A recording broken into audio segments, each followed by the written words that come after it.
The Great Gatsby. Chapter 7.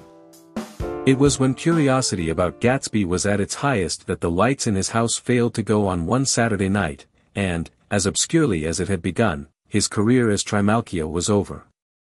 Only gradually did I become aware that the automobiles which turned expectantly into his drive stayed for just a minute and then drove sulkily away. Wondering if he were sick, I went over to find out. An unfamiliar butler with a villainous face squinted at me suspiciously from the door. "Is Mr. Gatsby sick?" "Nope." After a pause he added, "Sir," in a dilatory, grudging way. I hadn't seen him around, and I was rather worried. "Tell him Mr. Carroway came over." "Who?" he demanded rudely. "Carroway. Carroway. All right, I'll tell him." Abruptly he slammed the door. My Finn informed me that Gatsby had dismissed every servant in his house a week ago and replaced them with half a dozen others, who never went into West Egg Village to be bribed by the tradesmen, but ordered moderate supplies over the telephone. The grocery boy reported that the kitchen looked like a pigsty, and the general opinion in the village was that the new people weren't servants at all. Next day Gatsby called me on the phone. "Going away?" I inquired. "No, old sport. I hear you fired all your servants." I wanted somebody who wouldn't gossip. Daisy comes over quite often, in the afternoons. So the whole caravansary had fallen in like a card house at the disapproval in her eyes. "There's some people Wolfsheim wanted to do something for. They're all brothers and sisters. They used to run a small hotel." "I see." He was calling up at Daisy's request. Would I come to lunch at her house tomorrow? Miss Baker would be there. Half an hour later Daisy herself telephoned and seemed relieved to find that I was coming. Something was up. And yet I couldn't believe that they would choose this occasion for a scene, especially for the rather harrowing scene that Gatsby had outlined in the garden. The next day was broiling, almost the last, certainly the warmest, of the summer. As my train emerged from the tunnel into sunlight, only the hot whistles of the National Biscuit Company broke the simmering hush at noon. The straw seats of the car hovered on the edge of combustion. The woman next to me perspired delicately for a while into her white shirtwaist, and then, as her newspaper dampened under her fingers, lapsed despairingly into deep heat with a desolate cry. Her pocketbook slapped to the floor. "Oh, my," she gasped.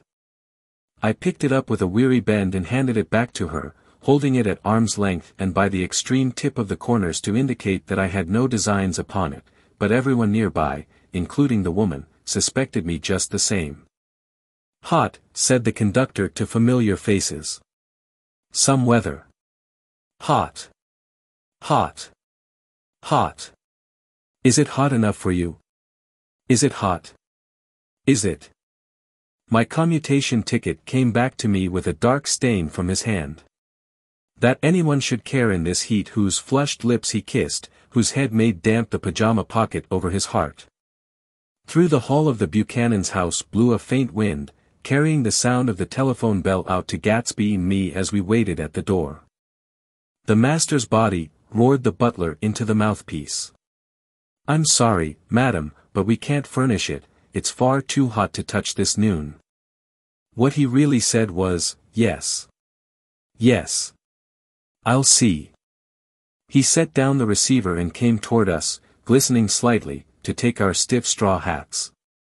"Madam expects you in the salon," he cried, needlessly indicating the direction. In this heat every extra gesture was an affront to the common store of life. The room, shadowed well with awnings, was dark and cool. Daisy and Jordan lay upon an enormous couch, like silver idols weighing down their own white dresses against the singing breeze of the fans. "We can't move," they said together. Jordan's fingers, powdered white over their tan, rested for a moment in mine. "And Mr. Thomas Buchanan, the athlete?" I inquired. Simultaneously I heard his voice, gruff, muffled, husky, at the hall telephone. Gatsby stood in the center of the crimson carpet and gazed around with fascinated eyes. Daisy watched him and laughed, her sweet, exciting laugh, a tiny gust of powder rose from her bosom into the air. "The rumor is," whispered Jordan, "that's Tom's girl on the telephone." We were silent. The voice in the hall rose high with annoyance. "Very well, then, I won't sell you the car at all. I'm under no obligations to you at all, and as for your bothering me about it at lunch time, I won't stand that at all." Holding down the receiver, said Daisy cynically. "No, he's not," I assured her. "It's a bona fide deal. I happen to know about it." Tom flung open the door, blocked out its space for a moment with his thick body, and hurried into the room. "Mr. Gatsby." He put out his broad, flat hand with well-concealed dislike. "I'm glad to see you, sir." "Nick. Make us a cold drink," cried Daisy.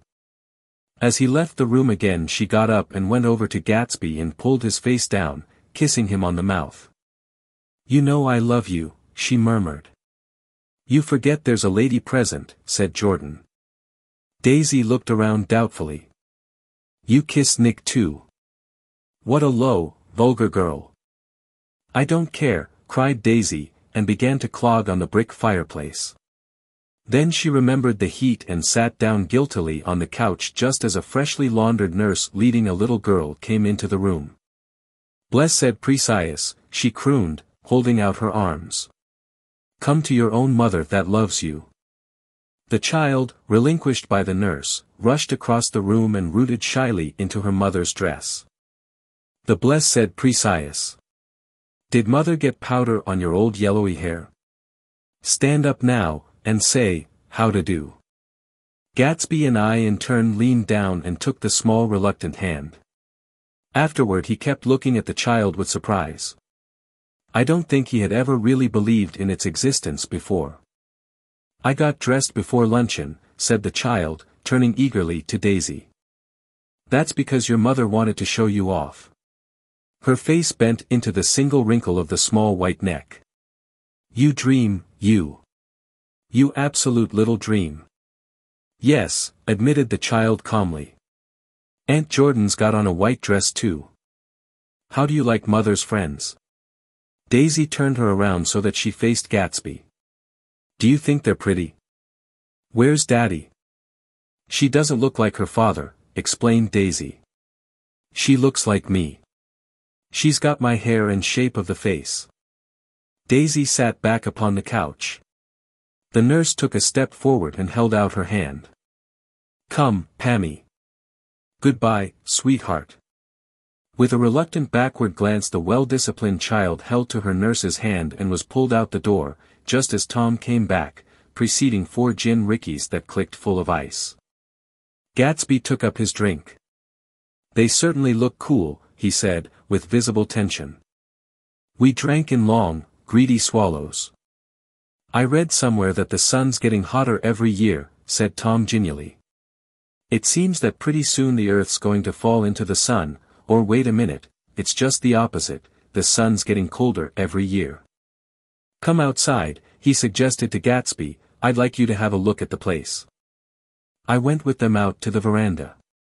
On the green sound, stagnant in the heat, one small sail crawled slowly toward the fresher sea. Gatsby's eyes followed it momentarily. He raised his hand and pointed across the bay. "I'm right across from you." "So you are." Our eyes lifted over the rose beds and the hot lawn and the weedy refuse of the dog days alongshore. Slowly the white wings of the boat moved against the blue cool limit of the sky. Ahead lay the scalloped ocean and the abounding Blessed Isles. "There's sport for you," said Tom, nodding. "I'd like to be out there with him for about an hour." We had luncheon in the dining room, darkened too against the heat, and drank down nervous gaiety with the cold ale. "What'll we do with ourselves this afternoon?" cried Daisy, "and the day after that, and the next 30 years? "Don't be morbid," Jordan said. "Life starts all over again when it gets crisp in the fall." "But it's so hot," insisted Daisy, on the verge of tears, "and everything's so confused. Let's all go to town." Her voice struggled on through the heat, beating against it, molding its senselessness into forms. "I've heard of making a garage out of a stable," Tom was saying to Gatsby, "but I'm the first man who ever made a stable out of a garage." "Who wants to go to town?" demanded Daisy insistently. Gatsby's eyes floated toward her. "Ah," she cried, "you look so cool." Their eyes met, and they stared together at each other, alone in space. With an effort she glanced down at the table. "You always look so cool," she repeated. She had told him that she loved him, and Tom Buchanan saw. He was astounded. His mouth opened a little, and he looked at Gatsby, and then back at Daisy as if he had just recognized her as someone he knew a long time ago. "You resemble the advertisement of the man," she went on innocently. "You know the advertisement of the man." "All right," broke in Tom quickly, "I'm perfectly willing to go to town. Come on, we're all going to town." He got up, his eyes still flashing between Gatsby and his wife. No one moved. "Come on." His temper cracked a little. "What's the matter, anyhow? If we're going to town, let's start." His hand, trembling with his effort at self-control, bore to his lips the last of his glass of ale. Daisy's voice got us to our feet and out onto the blazing gravel drive. "Are we just going to go?" she objected. "Like this? Aren't we going to let anyone smoke a cigarette first?" Everybody smoked all through lunch. "Oh, let's have fun," she begged him. "It's too hot to fuss." He didn't answer. "Have it your own way," she said. "Come on, Jordan." They went upstairs to get ready while we three men stood there shuffling the hot pebbles with our feet. A silver curve of the moon hovered already in the western sky. Gatsby started to speak, changed his mind, but not before Tom wheeled and faced him expectantly. "Have you got your stables here?" asked Gatsby with an effort. "About a quarter of a mile down the road." "Oh." A pause. "I don't see the idea of going to town," broke out Tom savagely. "Women get these notions in their heads." "Shall we take anything to drink?" called Daisy from an upper window. "I'll get some whiskey," answered Tom. He went inside. Gatsby turned to me rigidly. "I can't say anything in his house, old sport." "She's got an indiscreet voice," I remarked. "It's full of," I hesitated. "Her voice is full of money," he said suddenly. That was it. I'd never understood before. It was full of money, that was the inexhaustible charm that rose and fell in it, the jingle of it, the cymbals' song of it. High in a white palace the king's daughter, the golden girl. Tom came out of the house wrapping a quart bottle in a towel, followed by Daisy and Jordan wearing small tight hats of metallic cloth and carrying light capes over their arms. "Shall we all go in my car?" suggested Gatsby. He felt the hot, green leather of the seat. "I ought to have left it in the shade." "Is it standard shift?" demanded Tom. "Yes." "Well, you take my coupe and let me drive your car to town." The suggestion was distasteful to Gatsby. "I don't think there's much gas," he objected. "Plenty of gas," said Tom boisterously. He looked at the gauge. "And if it runs out I can stop at a drugstore." "You can buy anything at a drugstore nowadays." A pause followed this apparently pointless remark. Daisy looked at Tom frowning, and an indefinable expression, at once definitely unfamiliar and vaguely recognizable, as if I had only heard it described in words, passed over Gatsby's face. "Come on, Daisy," said Tom, pressing her with his hand toward Gatsby's car. "I'll take you in this circus wagon." He opened the door, but she moved out from the circle of his arm. "You take Nick and Jordan. We'll follow you in the coupe." She walked close to Gatsby, touching his coat with her hand. Jordan and Tom and I got into the front seat of Gatsby's car. Tom pushed the unfamiliar gears tentatively, and we shot off into the oppressive heat, leaving them out of sight behind. "Did you see that?" demanded Tom. "See what?" He looked at me keenly, realizing that Jordan and I must have known all along. "You think I'm pretty dumb, don't you?" he suggested.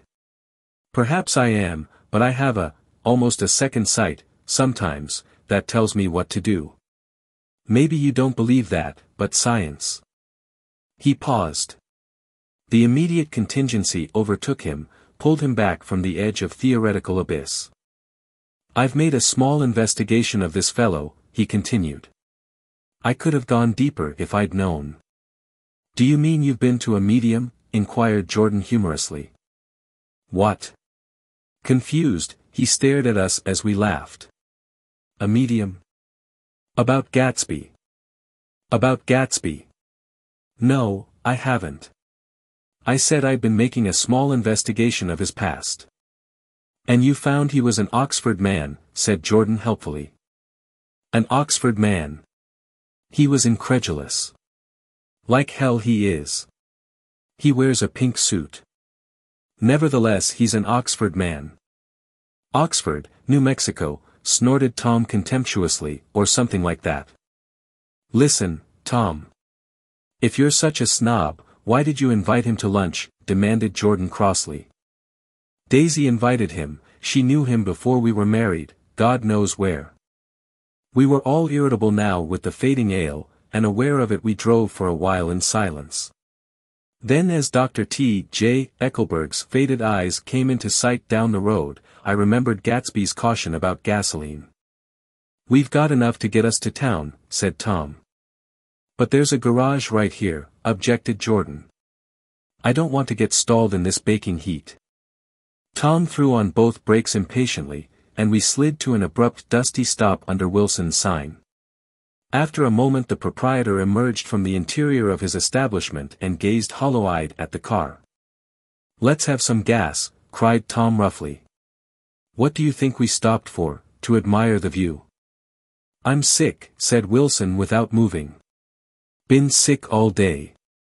What's the matter? I'm all run down. Well, shall I help myself?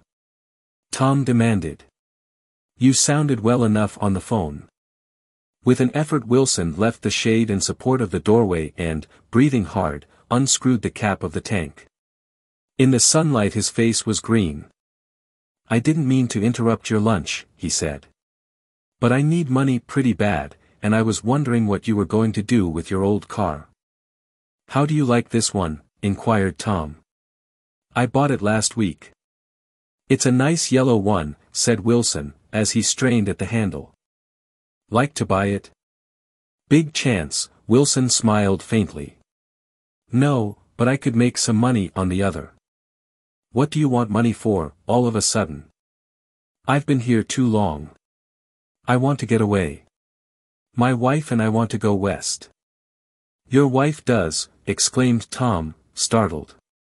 She's been talking about it for 10 years. He rested for a moment against the pump, shading his eyes.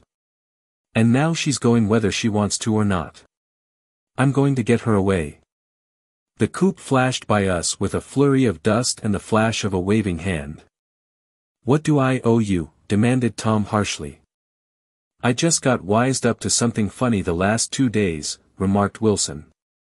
That's why I want to get away. That's why I've been bothering you about the car. What do I owe you? $20. The relentless beating heat was beginning to confuse me and I had a bad moment there before I realized that so far his suspicions hadn't alighted on Tom. He had discovered that Myrtle had some sort of life apart from him in another world, and the shock had made him physically sick. I stared at him and then at Tom, who had made a parallel discovery less than an hour before, and it occurred to me that there was no difference between men, in intelligence or race, so profound as the difference between the sick and the well. Wilson was so sick that he looked guilty, unforgivably guilty, as if he had just got some poor girl with child. I'll let you have that car, said Tom. I'll send it over tomorrow afternoon. That locality was always vaguely disquieting, even in the broad glare of afternoon, and now I turned my head as though I had been warned of something behind. Over the ash heaps the giant eyes of Dr. T. J. Eckelberg kept their vigil, but I perceived, after a moment, that other eyes were regarding us with peculiar intensity from less than 20 feet away. In one of the windows over the garage the curtains had been moved aside a little, and Myrtle Wilson was peering down at the car.